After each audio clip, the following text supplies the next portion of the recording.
저는 윤미라라고 합니다. 올해 45살이 되었죠. 서울 용산구에 있는 대저택에서 정석호 회장님의 간병인으로 일한 지 이제 막 2주가 되었습니다. 정석호 회장님은 파킨슨병 초기 증상으로 거동이 불편하신 78세 노인이세요. 한때 대한민국 10대 기업 중 하나였던 정석그룹의 회장님이죠. 첫날 대문 앞에 서서 가슴이 쿵쾅거렸습니다. 석호 회장님의 며느리 한소영 씨가 문을 열어주셨어요. 차가운 눈빛으로 저를 위아래로 훑어보더니 또 새로운 간병인이군요라며 냉소적인 미소를 지었습니다. 네, 윤미라라고 합니다. 잘 부탁드립니다. 한소영 씨는 50대 초반의 날카로운 인상을 가진 여성이었죠. 명품으로 치장한 그녀의 모습에서 권위와 교만함이 느껴졌습니다. 그녀는 시크한 목소리로 말했어요. 우리 시아버님은 까다로우세요. 한 달도 못 버티고 그만두는 간병인들이 대부분이니 오래 일할 생각하지 마세요. 한소영 씨의 말투에 가슴이 서늘해졌습니다. 하지만 저는 미소를 잃지 않았어요. 이 일이 정말 필요했거든요. 남편이 사업 실패 후 자살하고 남긴 빚을 갚기 위해 발버둥 치던 저에게 이 일자리는 구세주나 다름없었습니다. 석호 회장님은 넓은 거실 소파에 앉아 계셨어요. 깊은 주름이 패인 얼굴이지만 여전히 카리스마가 느껴졌죠. 회장님은 저를 보시더니 무표정한 얼굴로 고개를 끄덕이셨습니다. 회장님, 새로 오신 간병인 윤미라 씨입니다. 식사는 7시, 12시, 6시에 정확히 드셔야 하고 약은 식후 30분에 드셔야 해요. 절대 늦지 마세요. 한소영 씨의 말에 저는 정중히 고개를 숙였습니다. 이상하게도 이 집이 낯설지 않게 느껴졌어요. 마치 오래전에 와본 적이 있는 것 같은 기분이었죠. 약은 따뜻한 물로 드려야 합니다. 찬물은 절대 안 됩니다. 석호 회장님이 조용히 말씀하셨어요. 목소리에 힘이 없었지만 그 안에 담긴 권위는 여전했습니다. 네, 회장님. 잘 기억하겠습니다. 그렇게 저의 간병인 생활이 시작되었습니다. 매일 아침 7시 정각에 석호 회장님의 약을 준비하고 식사를 도와드렸어요. 회장님은 말씀이 적으셨지만 눈빛으로 많은 것을 표현하셨죠. 까다로운 요구사항들이 많았지만 저는 묵묵히 따랐습니다. 한소영 씨는 항상 저를 감시하는 듯 했어요. 이전 간병인들은 회장님의 까다로움을 견디지 못했어요. 당신도 곧 한계를 느낄 거예요. 하지만 저는 미소로 대답했습니다. 괜찮습니다. 저는 인내심이 강한 편이니까요. 사실 이상하게도 석호 회장님의 모든 요구사항이 저에게는 어렵지 않았어요. 마치 오래전부터 알고 있었던 것처럼 자연스럽게 따를 수 있었죠. 이런 제 모습에 석호 회장님도 조금씩 놀라는 눈치였습니다. 2주가 지나고 석호 회장님의 아침 식사를 준비하고 있을 때 뒤에서 한소영 씨의 목소리가 들렸습니다. 아직도 버티고 있네요. 놀랍군요. 그녀의 말투에는 항상 비아냥거림이 묻어 있었어요. 저는 담담하게 대답했습니다. 회장님 모시는 일이 어렵지 않아요. 오히려 보람을 느끼고 있습니다. 한소영 씨는 코웃음을 치더니 자리를 떠났어요. 이상하게도 저는 석호 회장님이 좋아하는 음식과 습관을 직감적으로 알고 있었습니다. 아침에는 미역국보다 된장국을 선호하신다는 것, 커피는 블랙으로 드시지만 저녁에는 꿀을 한 스푼 넣은 따뜻한 우유를 좋아하신다는 것까지요. 미라 씨, 어떻게 내가 저녁에 꿀우유를 마신다는 걸 알았지? 어느 날 저녁 석호 회장님이 물으셨습니다. 저도 놀랐죠. 아무도 말해주지 않았는데 자연스럽게 준비해 드렸으니까요. 글쎄요. 그냥 직감이었나 봐요. 죄송합니다. 불편하셨다면. 아니, 괜찮아. 그냥 궁금했을 뿐이야. 석호 회장님은 저를 유심히 바라보셨어요. 무언가 생각에 잠긴 표정이었죠. 어느 날 차를 마시면서 저는 무의식적으로 새끼손가락을 살짝 들어 올렸습니다. 그 모습을 본 석호 회장님의 표정이 순간 굳어졌어요. 미라 씨, 어디서 자랐나? 갑작스런 질문에 당황했습니다만 솔직히 대답했어요.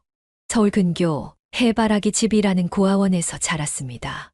6살 때 교통사고로 기억을 잃은 채 발견되었다고 해요. 석호 회장님의 손이 미세하게 떨리는 것을 봤습니다. 그분의 눈에는 복잡한 감정이 스쳐 지나갔어요. 혹시 부모님에 대한 기억은 없나? 거의 없어요. 가끔 꿈에서 누군가가 제게 노래를 불러주는 모습이 떠오르기도 하지만 말을 하다 문득 예전부터 자연스럽게 흥얼거리던 민요 한 곡이 생각났습니다. 저도 모르게 그 노래를 작게 흥얼거렸어요. 석호 회장님의 눈이 커지셨습니다. 그 노래 어디서 배웠지? 모르겠어요. 그냥 항상 알고 있었던 것 같아요. 그날 이후로 석호 회장님은 저를 더 유심히 관찰하셨어요. 마치 무언가를 확인하려는 듯한 눈빛이었죠. 저는 어린 시절 교통사고로 기억을 잃었지만 가끔 익숙한 감각들이 떠오를 때가 있었습니다. 이 집의 냄새, 석호 회장님의 목소리, 심지어 정원의 모습까지 모든 것이 어딘가 기억 속에 있는 듯 했어요. 한소영 씨는 저와 석호 회장님의 관계가 가까워지는 것을 못마땅해 했습니다. 그녀의 눈빛에는 항상 경계심이 깃들어 있었어요. 하지만 저는 묵묵히 회장님을 돌보는 일에 집중했습니다. 이상하게도 이 일이 제 운명처럼 느껴졌으니까요. 어느 늦은 밤, 저는 문득 불안한 예감에 잠에서 깼습니다. 시계는 자정을 가리키고 있었어요. 무언가에 이끌리듯 석호 회장님의 방으로 향했죠. 복도는 어둡고 조용했습니다. 방문을 살짝 열었을 때 충격적인 광경이 펼쳐졌어요. 석호 회장님이 바닥에 쓰러져 계셨습니다. 얼굴은 창백하고 온몸이 떨리고 있었어요. 회장님, 괜찮으세요? 저는 재빨리 그분 곁으로 달려갔습니다. 뇌졸중 증세였어요. 순간적으로 머릿속에 응급처치 방법이 떠올랐죠. 석호 회장님을 안정된 자세로 눕히고 숨을 고르게 쉬도록 도왔습니다. 강대현 비서님 좀 불러주세요. 회장님이 뇌졸중으로 쓰러지셨어요. 서재 책장 뒤 비상약도 가져오세요. 비서실장 강대현 씨에게 전화를 걸었어요. 그는 놀란 목소리로 물었습니다. 서재 책장 뒤 비상약이요. 어떻게 그걸 아셨죠? 저도 멈칫했습니다. 정말 어떻게 알았을까요? 그냥 직감적으로 말했을 뿐인데 지금은 설명할 시간이 없어요. 빨리 와주세요. 강대현 씨가 도착할 때까지 저는 석호 회장님의 상태를 살폈습니다. 회장님의 손을 꼭 잡고 말했어요. 괜찮으세요, 회장님. 곧 도움이 올 거예요. 제가 여기 있을게요. 이상하게도 제 마음이 찢어질 듯 아팠습니다. 마치 가족이 아픈 것처럼 가슴이 무너져 내렸어요. 석호 회장님의 희미한 눈빛이 저를 향했습니다.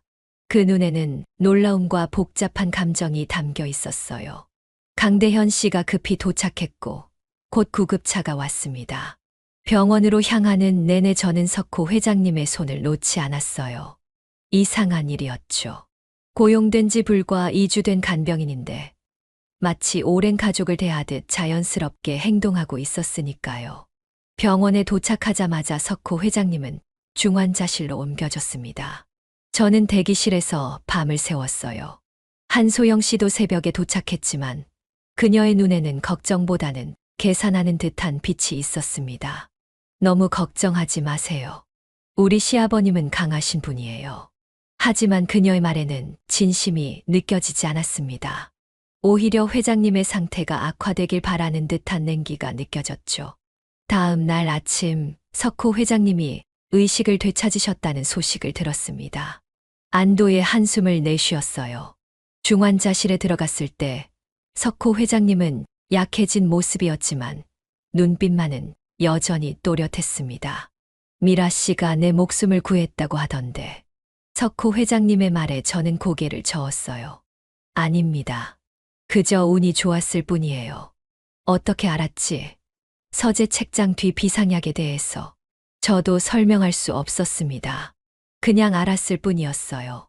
마치 오래전부터 알고 있었던 것처럼요. 미라 씨, 당신을 보면 이상하게 마음이 편해지네. 마치 오래된 가족 같아. 그 말에 가슴이 따뜻해졌습니다.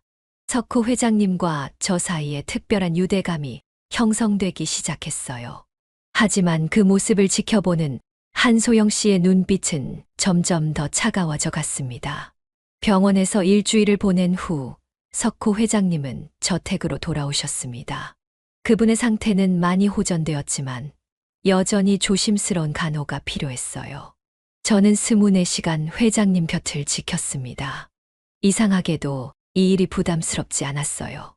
오히려 자연스럽게 느껴졌죠. 어느 날 오후 석호 회장님의 방에서 약을 정리하고 있을 때 한소영 씨가 들어왔습니다. 그녀의 표정은 평소보다 더 날카로웠어요. 미라 씨, 잠깐 이야기 좀 할까요? 한소영 씨는 저를 정원으로 이끌었습니다. 그곳에서 그녀는 돌변했어요. 당신 회장님에게 무슨 짓을 한 거예요? 어떻게 그분의 마음을 훔쳤죠? 당혹스러웠습니다. 무슨 말씀이신지. 회장님이 유언장을 바꾸셨어요. 진정한 가족의 마음으로 돌봐준 사람에게 상당한 재산을 남기기로요. 그게 당신이겠죠. 한소영 씨의 눈에는 분노와 공포가 섞여 있었습니다. 저는 정말 아무것도 몰랐어요. 저는 그런 이야기 들은 적 없습니다. 그저 제 일을 하고 있을 뿐이에요. 거짓말 마세요. 당신이 회장님을 꼬드겨서 유언장을 바꾸게 했잖아요. 한소영 씨의 목소리가 점점 커졌습니다. 저는 당황스러웠지만 침착함을 유지하려 했어요. 정말 그런 의도가 없어요. 저는 그저 당신의 과거를 모두 파헤칠 거예요. 당신이 진짜 누군지 밝혀내고야 말 겁니다. 그 말을 남기고 한소영 씨는 자리를 떠났습니다. 가슴이 쿵쾅거렸어요. 무슨 일이 벌어지고 있는 걸까요? 며칠 후 강대현 비서가 조용히 저에게 다가왔습니다. 미라 씨, 조심하세요. 한소영 씨가 당신에 대해 조사하고 있어요. 탐정을 고용했더군요. 왜 그러시는 거죠? 제가 뭘 잘못했나요? 강대현 씨는 낮은 목소리로 말했습니다. 회장님이 당신을 특별히 생각하시는 게 한소영 씨 눈에는 위협으로 보이나 봅니다. 그녀는 오래전부터 회사 경영권을 노리고 있었어요. 불안한 마음으로 일상을 이어갔습니다. 한소영 씨의 시선이 항상 저를 따라다니는 것 같았어요. 그러던 어느 날 석호 회장님이 저를 서재로 부르셨습니다. 미라 씨, 혹시 해바라기 집 고아원에 있을 때 기억나는 게 있나? 갑작스런 질문에 놀랐지만 솔직히 대답했어요. 희미하게요. 제가 그곳에 도착했을 때 갖고 있던 작은 꽃 브로치 정도만 기억납니다. 석호 회장님의 눈빛이 흔들렸습니다. 그분은 서랍에서 낡은 사진첩을 꺼내셨어요. 이 사진 좀 봐주겠나? 옛날 사진 속에는 어린 여자아이가 있었습니다. 꽃 브로치를 달고 밝게 웃고 있었어요. 가슴이 떨렸습니다. 그 브로치는 제가 기억하던 바로 그것이었거든요. 이 아이는 누구인가요? 내 딸 정미영이야. 40년 전에 실종되었지. 숨이 막혔습니다. 머릿속에 갑자기 이미지들이 스쳐 지나갔어요. 백화점의 북적거림, 누군가의 손을 놓치는 순간, 그리고 갑작스런 어둠. 회장님, 저는 말을 잇지 못했습니다. 석호 회장님은 조용히 말씀하셨어요. 아직 확신할 수 없어. 하지만 알아내야겠어. 그날 밤, 제 방문 아래로 종이 한 장이 밀려 들어왔습니다. 펼쳐보니 한소영 씨가 조작한 문서였어요. 윤미라, 노인학대 전과 기록이라는 제목이 붙어 있었습니다. 심장이 멈출 것 같았어요. 누군가 저희 과거를 조작하고 있었습니다.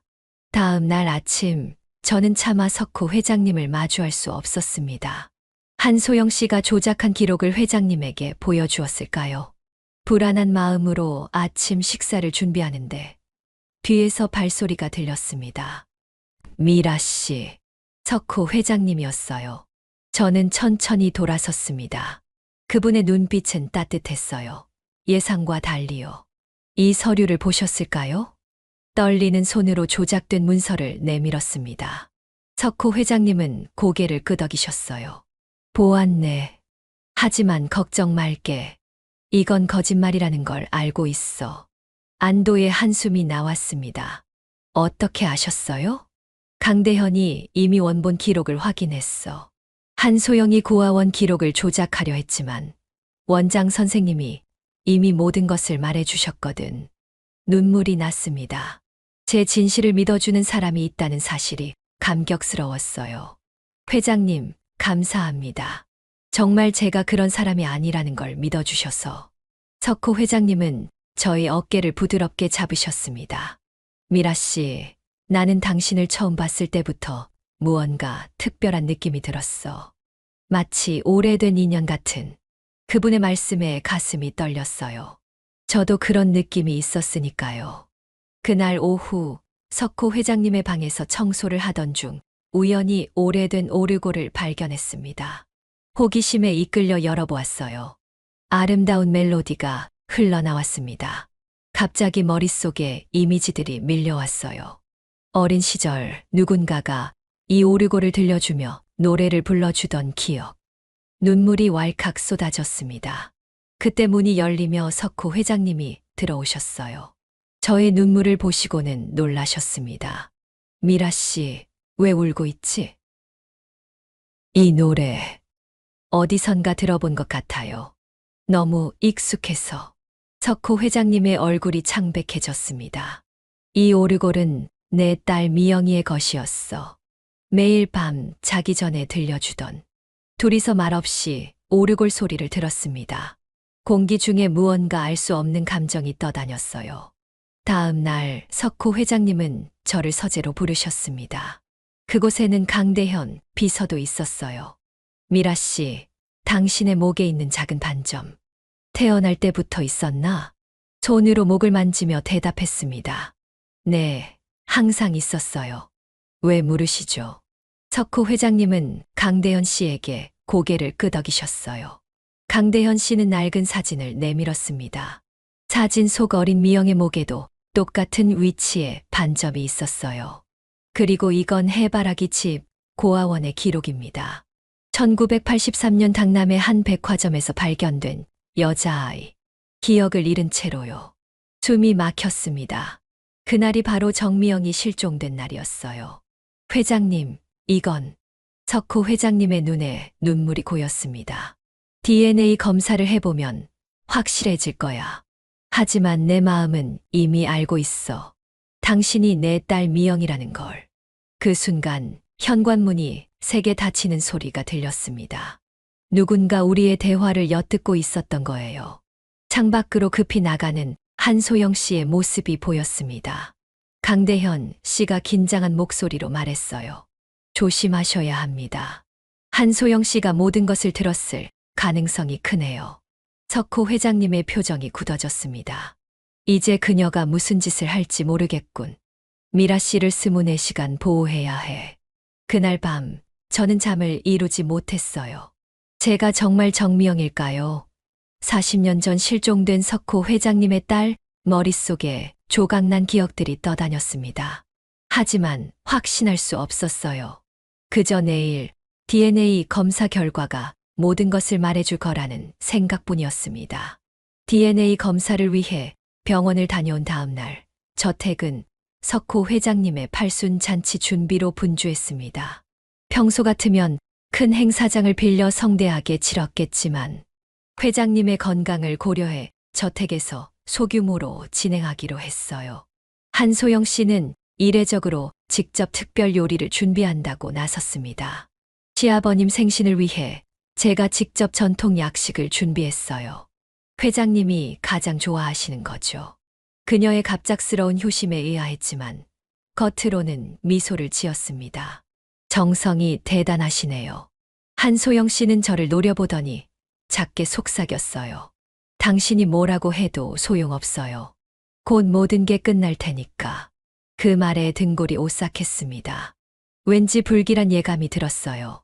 회장님 약을 정리하던 중 약사가 해주신 말이 문득 떠올랐습니다. 석호 회장님은 땅콩 알레르기가 심하세요. 땅콩이 들어간 음식은 절대 드시면 안 됩니다. 약식에 땅콩이 들어갈 수도 있다는 생각이 스쳤어요. 급히 주방으로 향했습니다. 한소영 씨는 이미 그곳을 떠난 뒤였고 조리사가 마무리 작업을 하고 있었죠. 이 약식에 땅콩이 들어갔나요? 조리사는 고개를 끄덕였습니다. 네, 한소영 여사님이 특별히 넣으라고 하셨어요. 고소한 맛을 더하기 위해서라고. 심장이 쿵 내려앉았습니다. 한소영 씨가 회장님에게 해를 끼치려 한다는 걸 확신했어요. 급히 강대현 비서에게 전화했습니다. 비서님, 한소영 씨가 회장님께 땅콩이 든 음식을 드리려고 해요. 회장님은 심한 알레르기가 있으세요. 알았습니다. 바로 처리하겠습니다. 잔치가 시작되고 한소영 씨는 눈에 띄게 긴장한 모습으로 약식을 직접 석호 회장님께 내밀었습니다. 시아버님, 제가 정성껏 준비한 약식입니다. 꼭 드셔보세요. 저는 재빨리 나서서 그릇을 가로막았어요. 회장님, 이 음식에는 땅콩이 들어있습니다. 드시면 안 돼요. 한소영 씨의 얼굴이 창백해졌습니다. 무슨 소리예요? 땅콩 같은 건 없어요. 조리사님이 직접 확인해 주셨어요. 한소영 씨가 특별히 넣으라고 지시하셨다고요. 모두의 시선이 한소영 씨에게 집중됐어요. 그녀는 당황한 듯 변명했습니다. 그런 적 없어요. 내가 어떻게 시아버님의 알레르기를 몰랐겠어요? 그때 한 청년이 자리에서 일어났습니다. 한소영 씨의 아들 정준호였어요. 어머니, 이제 그만하세요. 저도 더는 침묵할 수 없습니다. 준호는 떨리는 목소리로 말을 이어갔습니다. 어머니가 할아버지를 해치려고 계획하신 거 맞습니다. 제가 직접 들었어요. 한 번에 끝내자고 하셨죠. 한소영 씨의 얼굴이 일그러졌습니다. 준호야, 넌 뭐 하는 거니? 우리 편이잖아. 아니에요, 어머니. 이건 너무 잘못된 일이에요. 할아버지를 해치는 건 범죄라고요. 석호 회장님은 고요한 목소리로 말씀하셨습니다. 소영 씨, 진실을 말해보게. 한소영 씨는 마지막 발악을 했어요. 미라가 다 꾸민 거예요. 그녀가 회장님을 속이고 있다고요. 석호 회장님은 책상에서 서류 한 장을 꺼내셨습니다. DNA 검사 결과야. 미라는 내 딸 정미영이네. 확률은 99.99%로 일치해. 방 안이 순간 조용해졌습니다. 한소영 씨의 얼굴에서 핏기가 완전히 사라졌어요. 회장님은 계속 말씀하셨습니다. 내 딸을 해치려 한 당신을 용서할 수 없네. 이제 이 집에서 나가주게. 내일까지 짐을 싸도록 해. 한소영 씨는 마지막 저항을 했지만 경호원들이 그녀를 밖으로 이끌었어요. 그녀가 나가면서 던진 마지막 말은 다 끝난 게 아니야 였습니다. 석호 회장님은 저를 바라보셨어요. 그분의 눈에는 눈물이 고여 있었습니다. 미영아, 정말 너였구나. 저는 아직도 혼란스러웠습니다. 제가 정말 정미영일까요? 40년 동안 기억하지 못했던 삶이 과연 제 것일까요? 준호가 조심스럽게 다가왔습니다. 저, 이모라고 불러도 될까요? 그 말에 가슴이 따뜻해졌어요. 비록 모든 기억이 돌아오진 않았지만 가족의 품으로 돌아온 것 같은 느낌이 들었습니다. 석호 회장님은 모든 손님들에게 양해를 구하고 행사를 마무리했습니다. 그리고 저와 단둘이 앉아 길고 긴 대화를 나눴어요. 40년 동안의 공백을 채우기 위한 첫걸음이었습니다. 다음 날 아침 저는 석호 회장님의 서재로 향했습니다. 가슴이 쿵쿵 뛰었어요. 어제의 충격적인 사실을 하룻밤 지나고 보니 아직도 실감이 나지 않았죠. 조심스럽게 문을 두드렸습니다. 들어오게, 미영아. 미영.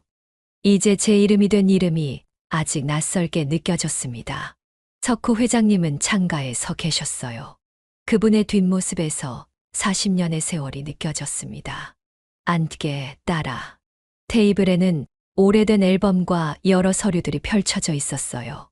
석호 회장님은 천천히 이야기를 시작하셨습니다. 1983년 8월 15일, 강남 롯데백화점 개장식 날이었지. 내가 당시 백화점 건설에 참여했거든. 너는 6살이었고 너무 예뻤어. 회장님의 목소리가 떨렸습니다. 저는 그분의 손을 잡았어요. 사람들이 많았어. 잠시 신문기자와 인터뷰를 하는 사이에 내 손을 놓쳤지. 그게 마지막이었어. 회장님은 눈물을 참으며 계속하셨습니다. 경찰, 사설 탐정, 심지어 무당까지. 너를 찾기 위해 모든 것을 다 해봤어. 하지만 아무런 소식도 없었지. 앨범 속 사진들을 보니 가슴이 아파왔습니다. 해맑게 웃고 있는 어린 미영, 크리스마스 트리 앞에서 찍은 가족 사진, 아이스크림을 들고 환하게 웃는 모습. 내 어머니는 내가 실종된 지 10년 후 세상을 떠났어. 끝까지 너를 기다렸지만 그 슬픔을 이기지 못했어. 눈물이 볼을 타고 흘렀습니다. 전혀 기억나지 않는 어머니를 위해 우는 제 모습이 이상했어요. 석호 회장님은 작은 보석함을 꺼내셨습니다. 이건 내 어머니의 반지야. 내가 태어났을 때 맞춘 거지. 언젠가 내게 주려고 했었어. 떨리는 손으로 반지를 받았습니다. 그 순간 희미한 기억이 스쳐 지나갔어요. 어머니의 손가락에 반짝이던 반지, 그걸 만지며 놀던 기억. 저도 제 이야기를 해도 될까요? 석호 회장님은 고개를 끄덕이셨습니다. 저는 깊은 숨을 들이마시고 말했어요. 고아원에서 자랐지만 나름 행복했습니다. 20살의 고아원을 나와 간호사가 되었어요. 27살에 병원에서 만난 남자와 결혼했죠. 잠시 말을 멈추고 마음을 가다듬었습니다. 아픈 기억이었으니까요. 남편은 사업에 뛰어들었지만 실패했어요. 빚을 갚지 못하고 그는 스스로 목숨을 끊었죠. 제게 남긴 건 빚뿐이었습니다. 석호 회장님의 얼굴에 슬픔이 스쳤습니다. 그런 고통을 겪었다니. 내가 내 곁에 없어서 미안하구나. 아버지 잘못이 아니에요. 그냥 삶이 그렇게 흘러간 거죠. 아버지라는 말이 처음으로 자연스럽게 나왔습니다. 석호 회장님의 눈에서 눈물이 흘렀어요. 40년이 지났는데 이렇게 너를 다시 만나게 될 줄은 정말 몰랐어. 저도요, 아버지. 제가 왜 이 집에 이끌리듯 왔는지 이제 알 것 같아요. 영원히 기억하고 있었나 봐요. 서로를 바라보며 미소 지었습니다. 아직 모든 기억이 돌아오지는 않았지만 가슴 속에서 무언가 따뜻한 것이 자라나고 있었어요. 40년의 시간을 되돌릴 순 없지만 앞으로의 시간은 함께 보낼 수 있을 거야. 석호 회장님은 내 손을 꼭 잡으셨어요. 그 손에서 힘과 사랑이 느껴졌습니다. 내가 돌아와서 정말 다행이야, 미영아. 저도 집에 돌아온 것 같아 행복해요, 아버지. 그날 밤 저는 오랜만에 평온한 잠을 잤습니다. 마치 오랜 방황 끝에 마침내 집에 돌아온 것 같은 느낌이었어요. 꿈에서 어머니의 웃는 모습을 봤습니다. 그녀도 제가 돌아온 것을 기뻐하는 것 같았어요. 다음 날 아침 정준호가 저를 찾아왔습니다. 그는 어제의 잔치 이후 한소영 씨와 함께 집을 나갔지만 혼자 돌아온 것이었어요. 이모, 정말 죄송합니다. 어머니가 그동안 할아버지에게 했던 모든 일들을. 괜찮아, 준호야. 넌 잘못한 게 없어. 제가 같이 지낼 수 있을까요? 어머니는 이제 보고 싶지 않아요. 그의 눈에는 진심이 담겨 있었습니다. 저는 미소 지으며 고개를 끄덕였어요. 새로운 가족이 하나 더 생긴 것 같았습니다. 1년이 지났습니다. 석호 회장님의 건강은 많이 회복되셨고 저는 정명이라는 이름으로 새로운 삶을 살고 있었어요. 물론 여전히 미라라는 이름이 더 익숙했지만 조금씩 과거의 기억들이 돌아오고 있었습니다. 오늘은 특별한 날이었어요. 석호 회장님이 기자회견을 열어 저를 공식적으로 상속인으로 발표하는 날이었죠. 긴장된 마음으로 정장을 입고 거울을 바라봤습니다. 1년 전과는 많이 달라진 모습이었어요. 이모, 너무 긴장하지 마세요. 잘 될 거예요. 준호가 다정하게 말했습니다. 그는 1년 동안 저와 석호 회장님 곁을 지키며 새로운 가족이 되었어요. 어머니 한소영 씨와는 연락을 끊었지만 그는 자신의 선택에 후회가 없어 보였습니다. 고마워, 준호야. 내가 있어 든든해. 석호 회장님이 문을 두드리셨습니다. 준비됐나, 미영아? 회장님은 노년의 얼굴이었지만 눈빛만은 여전히 강인했어요. 그 눈에는 자부심과 행복이 가득했습니다. 네, 아버지. 함께 가요. 기자회견장은 언론사 기자들로 가득 찼습니다. 모두가 40년 만에 돌아온 정석그룹 회장의 딸에 대한 이야기를 듣기 위해 모인 것이었죠. 석호 회장님은 단상에 서서 천천히 이야기를 시작하셨습니다. 40년 전 제 딸 정미영은 백화점 개장식에서 실종되었습니다. 긴 세월 동안 그 아이를 찾았지만 성공하지 못했습니다. 그런데 기적처럼 1년 전 제 딸이 간병인으로 제 집에 들어왔습니다. 청중들 사이에서 감탄사가 나왔습니다. 석호 회장님은 계속하셨어요. DNA 검사로 확인된 사실입니다. 이제 제 딸 정미영이 정석그룹의 공식 상속인이 됨을 발표합니다. 카메라 플래시가 터지고 질문들이 쏟아졌습니다. 저는 떨리는 마음으로 마이크 앞에 섰어요. 저는 오랫동안 제 정체성을 몰랐습니다. 하지만 이제 알았어요. 제가 누구인지, 어디서 왔는지, 그리고 앞으로 어디로 가야 하는지도요. 기자들이 질문했습니다. 정미영 씨, 앞으로의 계획은 무엇인가요? 잠시 생각한 후 대답했습니다. 저는 미영재단을 설립할 계획입니다. 노인학대 예방과 실종가족 찾기를 지원하는 재단이 될 거예요. 제 경험이 다른 사람들에게 희망이 되길 바랍니다.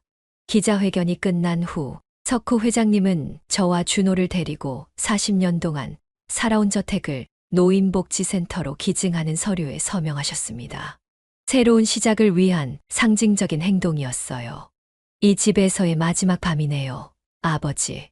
석호 회장님은 미소 지으셨습니다. 새로운 시작을 위해 과거를 놓아주는 건 좋은 일이야. 내일부터 우리는 새 집에서 진짜 가족으로 살아갈 거야. 그날 저녁 우리 세 사람은 저택의 정원에서 마지막 저녁 식사를 했습니다. 별이 총총한 하늘 아래서요. 이모, 할아버지 정말 행복해요. 우리가 진짜 가족이 된 것 같아서요. 준호의 말에 저와 석호 회장님은 미소 지었습니다. 그가 할아버지라고 부르는 소리가 정말 자연스럽게 들렸어요. 그래, 우린 이제 진짜 가족이야. 석호 회장님이 와인잔을 들어 올리셨습니다. 미래를 위하여, 미래를 위하여. 우리의 잔이 부딪히는 소리가 밤 공기를 울렸습니다. 그 순간 경찰차 사이렌 소리가 들렸어요. 잠시 후 강대현 비서가 급히 정원으로 들어왔습니다. 회장님 한소영 씨가 체포되었습니다. 그동안 회사 자금을 빼돌린 증거가 발견되었어요. 그리고 40년 전 미영 씨를 유괴한 사람을 고용한 증거도요. 충격적인 진실이었습니다. 한소영 씨가 40년 전 사건의 배후였다니. 그녀는 제가 진짜 정미영인지 알고 있었던 걸까요? 모든 진실이 밝혀지는군요. 석호 회장님은 깊은 한숨을 내쉬셨어요. 이제 정말 끝이 났구나. 다음 날 아침 우리는 새로운 시작을 위해 저택을 떠났습니다. 뒤돌아보니 40년의 세월이 담긴 그 집이 햇살을 받아 반짝이고 있었어요. 이제 그곳은 많은 노인분들에게 편안한 보금자리가 될 테지요.